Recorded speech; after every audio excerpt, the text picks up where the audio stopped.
अगर स्टडी करना इतना ही आसान होता तो हर एक इंसान फोकस के साथ बैठ के पढ़ रहा होता और उसे किसी चीज़ की ज़रूरत नहीं पड़ती मोटिवेट होने के लिए। मेरी बात को सुनो, तुम इस टाइम पे इस सिचुएशन के अंदर फंस चुके हो कि तुम क्लास के अंदर हो, तुम अपने कॉम्पिटिटिव एग्जाम की तैयारी कर रहे हो और उस एग्ज़ाम को तुम्हें देना है। तुम बच नहीं सकते उससे किसी भी कंडीशन में।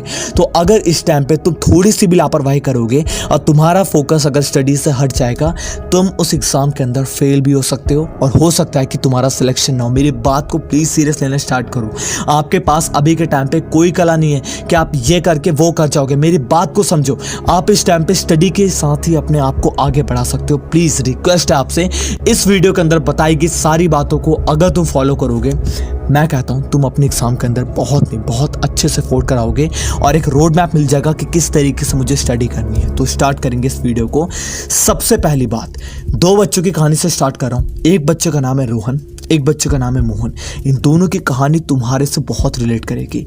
एक बच्चा रोहन बहुत पढ़ने में अच्छा था लेकिन कॉन्फिडेंट बिल्कुल नहीं था। उसका पढ़ने में ऐसा था कि यार मेरे से हो पाएगा कि नहीं हो पाएगा। और एक बच्चा था मोहन, पढ़ने में एवरेज था लेकिन कोई भी काम को करता प्लानिंग के साथ करता कि यार हो सकता है, नहीं गारंटीड हो जाएगा, मैं कर लूंगा यार, मैं आराम से धीरे धीरे कंप्लीट करूंगा, कर लूंगा। और इसी कॉन्फिडेंस के कारण आगे चल के मोहन पढ़ने में बहुत अच्छा होता चला गया और रोहन उसी तरीके से बुरा होता चला गया। जैसे उनका एग्जाम का एक दिन बचा था, रोहन इतना स्ट्रेस में था कि उसने कुछ नहीं पढ़ा, लेकिन मोहन 8 से 9 घंटे की अच्छे से स्टडी करके रात को आराम से सोया। दोनों जब सुबह उठे तो रोहन की हालत खराब थी, कुछ पढ़ा नहीं था और मोहन आराम से चिल होकर के उठा, गए एग्जाम देने। दोनों एग्जाम देकर के आए। मोहन बहुत अच्छा स्कोर करा अपने एग्जाम के अंदर क्योंकि मोहन इतना ज़्यादा कॉन्फिडेंट था स्टार्टिंग से और प्लानिंग के साथ काम कर रहा था कि उसको कोई टेंशन नहीं थी कि यार मैं अच्छे से स्कोर कर लूँगा। और रोहन स्टार्टिंग से पढ़ने में अच्छा था लेकिन प्लानिंग नहीं थी, ना कोई उसके पास स्ट्रैटेजी थी जिससे वो अच्छे से कर सके, जिसके कारण वो अपने काम में सेलेक्ट नहीं हो पाया। मेरी बात को सुनो,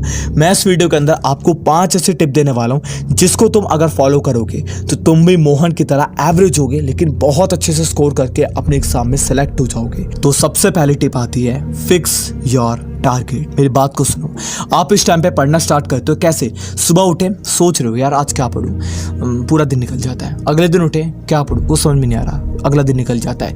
यही कारण तुम हमेशा स्ट्रेस में रहते हो कि यार मैं कुछ पढ़ क्यों नहीं पा रहा, क्योंकि तुम्हारा टारगेट फिक्स नहीं है। तुम अपने घर से बाहर निकल रहे हो, तुम्हें कहाँ जाना तुम्हें पता नहीं, कहाँ जाओगे, तुम अपने घर के बाहर ही खड़े रहोगे, कहीं नहीं जा पाओगे क्योंकि कुछ पता ही नहीं है। पता होगा कि यहाँ जाना है तो आराम से चले जाओगे। वही कारण होता है स्टडी के अंदर।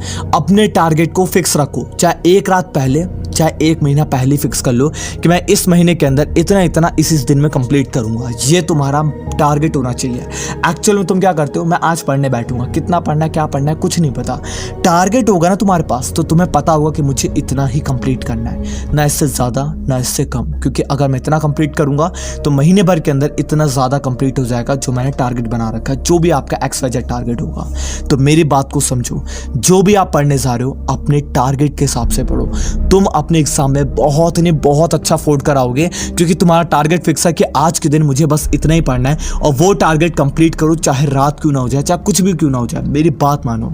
अब इसी के अंदर दूसरी जो सबसे इंपॉर्टेंट टिप आती है वो आती है कंप्लीट रिवीजन। मेरी बात को सुनो, तुम क्या करते हो एक्चुअल में कि यार मैंने पढ़ लिया, 1 महीना निकल जाता है, तुमसे पूछा जाए कि क्या पढ़ा था, याद नहीं है यार, क्या करूं? तो याद क्यों नहीं है तुम्हें? क्योंकि तुमने उसको एक्चुअल में रिवाइज नहीं करा। तुम हमेशा पढ़ते जाते हो लेकिन रिवाइज बहुत कम बच्चे करते हैं, ये सच बात है भाई। तुम रिवाइज करना स्टार्ट कर दो, तुम उन चुनिंदा बच्चों में आ जाओ जो रिवाइज करते हैं। तुम ही वो बच्चे हो जो कि फोड़ कराओगे। तुम अपनी शक्तियों को पहचान नहीं पा रहे। मेरी बात समझो, तुम रिवाइज करो। कैसे? जो भी तुमने सुबह में पढ़ा, जो भी टारगेट था तुम्हारा उसको पढ़ा, रात को उसको रिवाइज करो, पक्का रिवाइज करो। मैं गारंटी के साथ करो, रात को रिवाइज करके सोओगे ना, दिमाग के अंदर वही प्रोसेस होगा और पच जाएगा दिमाग में। और जब वो पचेगा ना तब तुम्हें बहुत आनंद आएगा, वो लंबे समय तक याद रहेगा। तुम सोचो मत। और हर वीक के एंड में अपना टेस्ट लेना शुरू करो। टीचर ट्यूशन यहाँ वहाँ कोई टेस्ट नहीं लेगा तुम्हारा। ये मत सोचो इस आशा में कि मेरा टेस्ट तो वो ले लेते हैं, मेरा हो जाएगा। अपने हिसाब से अपना टेस्ट लो और अपने को कड़ा करके, ऐसा नहीं कि ढीले डाला टेस्ट ले लो, अपने को कड़ा करके टेस्ट लो। अब इसके बाद जो तीसरी और सबसे इंपॉर्टेंट टिप आती है वो आती है स्ट्रेस। दिन भर के अंदर तुम कितने घंटे पढ़ रहे हो इससे कोई मैटर नहीं करता, मैं सच बता रहा हूँ। तुम अगर ये सोचो कि यार मैं 18 घंटे पढ़ लूंगा, तुम पढ़ के देखना, तुम डिप्रेशन और एंग्जाइटी के शिकार के अंदर चले जाओगे, मानसिक बीमार हो जाओगे। मेरी बात को समझो। कभी भी याद रखो, जब तुमने प्रण लिया है कि मुझे इस फॉर्म को कंप्लीट करना है, यानी कि जो भी तुम्हारा एग्जाम है, कॉम्पिटिटिव एग्जाम हो सकता है, स्कूल का एग्जाम हो सकता है, स्टार्टिंग से टाइम मिलता है ना, तो एक चीज़ का ध्यान दो, 5 से 6 घंटे इनफ है। मैं बता रहा हूँ, बहुत सारे बच्चे बहुत लंबा लंबा स्टडी करते हैं और स्टार्टिंग से करते हैं, वो डिप्रेशन एंग्जाइटी के शिकार हो जाते हैं। उनकी आवाज़ शक्ल आप देखोगे ना, तो एक्चुअल में बहुत ज़्यादा बच्चे, बहुत कम ऐसे बच्चे होंगे जो इसको लंबे समय तक सस्टेन कर लेते हैं, क्योंकि उनकी आदत पड़ी होती है बचपन से।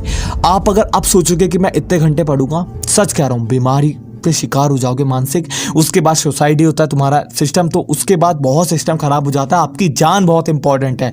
मेरी आपसे रिक्वेस्ट है, कोई एग्जाम आपका इतना भी इंपॉर्टेंट नहीं है इंपॉर्टेंट, तो स्टार्टिंग से थोड़ा टाइम दो और ये 5 से 6 घंटा स्प्लिट कर दो। कैसे? सुबह के अंदर आप 1 घंटा 2 घंटा पढ़ लो, दोपहर में 1 घंटा पढ़ लो, रात को 1 घंटा पढ़ लो, इससे ज़्यादा मत करो। लेकिन अपने दिमाग को स्ट्रेस मत देना। एंग्जाइटी बहुत बेकार चीज़ है, मेरी बात को समझो, मेरी बात को समझो, और जीवन में कभी गलत कदम मत उठाना प्लीज़, आपसे रिक्वेस्ट है मेरी। इसके बाद जो अगली टिप आती है वो आती है अपने मन को स्थिर रखना। नहीं कर पा रहे हो सकता है कि आपका दिमाग भटक जाए, उसके लिए डेली एक काम करो, मेडिटेट करने से तुम्हारा दिमाग तुम्हारे कंट्रोल में आ जाएगा। कैसे करना है? एक जगह अलती फलती मार के बैठो, उसके बाद पीठ सीधी करो और सांस को लंबी लो और छोड़ो। उसके बाद उसी पे नज़र रखो। इसको थोड़ी देर तक अगर तुम करोगे, तुम्हारा जो ध्यान है वो एक जगह केंद्रित होगा, जिससे तुम कम से कम स्ट्रेस से बच जाओगे। नहीं बचे ना स्ट्रेस से, मैं बता रहा हूँ, स्टूडेंट लाइफ के अंदर ही सबसे ज़्यादा स्ट्रेस होता है। ये कहने की बात है कि बड़ा होने पे बच्चा जो है वो अपने परिवार की टेंशन लेता है। सबसे ज़्यादा आज के टाइम पे स्ट्रेस जो है वो बच्चों को ही है। मैं सच बता रहा हूँ, बहुत कोई समझता नहीं इस बात को। मैं जान रहा हूँ ना, कोई नहीं समझता इस बात को। मेरी बात को समझो बस, ठीक है?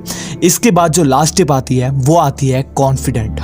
कॉन्फिडेंट रहो हमेशा, कभी भी कोई भी सिचुएशन हो, अगर तुम कॉन्फिडेंट हो तो किसी भी एग्जाम को फोड़ जाओगे। अगर तुम खत्म हो, तुम्हारे अंदर कॉन्फिडेंस नहीं है, तो जो आता भी होगा ना, तुम उसको एग्जाम के अंदर भूल जाओगे।